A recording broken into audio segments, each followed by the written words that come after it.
Salut à vous, j'espère que vous allez bien. Alors voilà, aujourd'hui je voulais vous parler de mon troisième roman que j'ai écrit sur les 6 que j'ai déjà publiés. Alors celui-là se nomme N'oublie pas que tu t'appelles Ruth. Donc lundi je vous parlais de ma trilogie Les June Davis, La vie déjantée, qui est un peu inspirée de ma vie, voilà, qui est entre Bridget Jones et Sarah Jessica Parker. Je crois que j'ai dit 50 fois dans l'autre vidéo, donc désolée si je me répète, je radote depuis que je suis enfermée chez moi. Je crois que je radotais avant, bref c'est pas grave. Donc voilà, je voulais vous parler de ce livre, N'oublie pas que tu t'appelles Ruth. Donc ce livre en fait c'est un peu mon préféré. Je sais que c'est un peu bizarre de dire ça quand on a écrit plusieurs livres. C'est comme quand on a plein d'enfants, on se dit celui-là j'ai plus d'affinités avec. Alors c'est pas vraiment des affinités, c'est juste que j'ai toujours eu 2 passions dans ma vie. Donc j'ai toujours aimé lire, écrire, ça fait quand même pas mal de temps, mais surtout j'ai toujours aimé la mode. Alors tout ce qui est fashion, bon comme beaucoup de femmes quoi, mais c'est vrai que je m'en rappelle même quand j'avais 15 ans, en fait quand j'allais à l'école et que je prenais le métro à la mairie de Clichy, parce qu'avant j'habitais à Clichy dans le 92, et en fait j'avais un kiosque, il y avait un monsieur qui avait son kiosque. Et en fait, à chaque fois, je lui achetais des magazines qui étaient à la portée de ma bourse. Et lui, je regardais devant Vogue et tout ça. Et parfois, j'avais pas assez de sous pour lui acheter. Et je me rappelle que... Au bout d'un certain temps, il était trop sympa parce que le vendredi, il me mettait de côté des magazines et en fait, tout le week-end, je les regardais, je regardais tous les magazines, tout ça. Donc, j'ai toujours été très, très intéressée par ça. Donc, ce que j'ai fait, c'est que avec N'oublie pas que tu t'appelles Ruth, j'ai allié les deux, l'écriture et la mode. En fait, j'ai surtout rêvé de cette histoire avec le duc Jalouso, avec Margot. Donc, en fait, c'est une histoire qui se passe... juste avant la Seconde Guerre mondiale, c'est aussi une période qui m'est très chère. Et donc, historiquement parlant, j'ai lu des milliards de choses, comme beaucoup de monde. Hein. Et en fait, j'ai pris un tout petit peu d'histoire. En fait, c'est surtout un contexte. J'ai planté le décor dans cette période-là.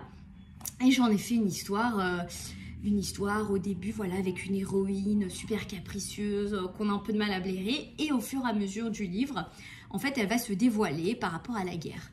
Et parce que comme on sait, en temps de guerre, c'est soit on a le pire qui ressort, soit le meilleur de nous qui ressort.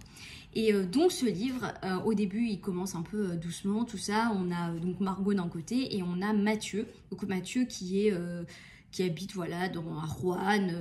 Il est fermier avec son père, tout ça. Et en fait, on a une double narration. On a d'un côté Margot qui est hyper bourgeoise, parisienne, machin, qui adore la mode, qui veut devenir la nouvelle Coco Chanel.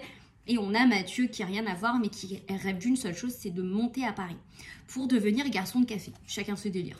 Donc les deux vont se rencontrer d'une manière complètement, disons, banale. Mais l'histoire à faire que ça va être justement pas banale. Et je ne vous dis rien, parce que je ne veux pas vous spoiler, parce que ce serait vraiment dommage.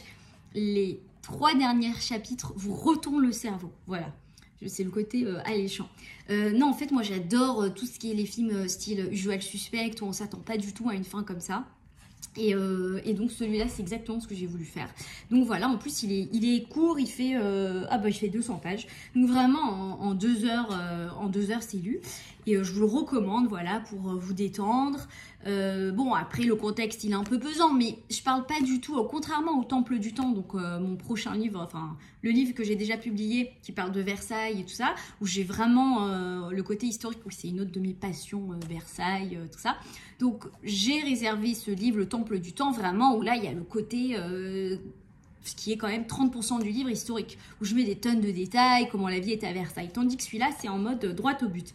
Voilà, donc n'oublie pas que tu t'appelles Ruth. Vous pouvez le commander sur Amazon, soit sous Deborah Malka Cohen, ou n'oublie pas que tu t'appelles Ruth, il y est, ou sur mon site qui est dans ma bio. Voilà, donc je vous embrasse fort. J'espère que le déconfinement pour les Français se passe bien. Nous, c'est pas avant le 1er juin, et je vous cache pas que ça commence à peser sévère sur le moral. C'est hyper dur, je trouve, d'être enfermée, moi, depuis le 5 mars. C'est hyper dur. Voilà, donc j'espère que ça va aller, qu'on va vite sortir de tout ça. Donc je vous embrasse et n'hésitez pas à mettre des commentaires ou si vous avez des questions, envoyez-moi un message ou un MP. Voilà, je vous embrasse, gros bisous.